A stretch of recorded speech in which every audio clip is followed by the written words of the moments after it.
Awu awula, awula. Awu awula, awula. Histoire, raconte. Histoire, raconte. Il était une fois. Le roi et le fou. Conte Pelou. Au cœur de la forêt régnait un roi despote appelé Hédiala. Chaque matin, la malignité de ce roi produisait de quoi faire bouillir d'angoisse la cervelle de ses sujets. Ses conseillers avaient beau faire, Hédiala, têtu comme une mule, avait décidé une fois pour toutes de torturer tous ceux qui faisaient parler d'eux. Sourcils toujours froncés, il ne levait le bras que pour frapper, n'ouvrait la bouche que pour insulter. Il demandait aux uns d'avaler des flammes, aux autres de lécher un couteau tranchant, et Dieu sait quoi encore. Or, dans la région, vivait un homme réputé connaître beaucoup de choses. Chacun vantait sa grande sagesse. Il n'en fallait pas plus pour que Hédiala veuille le tracasser. Aussi le manda-t-il auprès de lui. Le jour de la rencontre, la foule nombreuse s'assembla, chacun tenant à assister à ce qui allait se passer.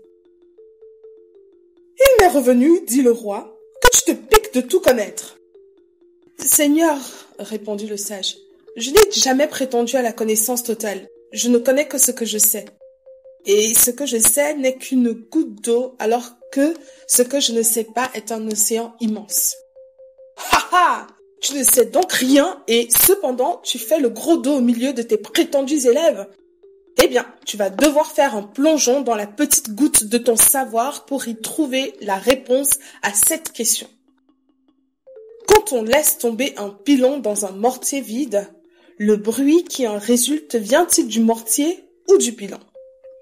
Réfléchis bien et réponds, sinon je te ferai pendre immédiatement. Le sage garde un moment le silence, puis il dit « Le bruit vient des deux. »« Mais dans quelle proportion d'intensité ?» demanda encore le roi. Le sage, ne sachant quoi répondre, resta interdit. Hédiala reprit « Dépêchons-nous, fameux sage dont la connaissance se situe en deçà d'un mortier et d'un pilon. » À ce moment, un fou écarte la foule et s'avance vers Hédiala. « Ô roi !» s'écria-t-il. Aucun homme n'ayant jamais été frappé de commotion cérébrale ne poserait pareille question. Et pour y répondre, il faut avoir l'esprit fêlé. Aussi, est-ce moi qui vais te donner satisfaction? Et, levant le bras, il asséna au roi une gifle si sonore que chacun l'entendit dans tout le village. Puis il éclata de rire. Eh bien, roi, est-ce de ma main ou de ta joue qu'est sorti le bruit? Et dans quelle proportion? Moralité, il faut souvent un fou pour instruire un despote.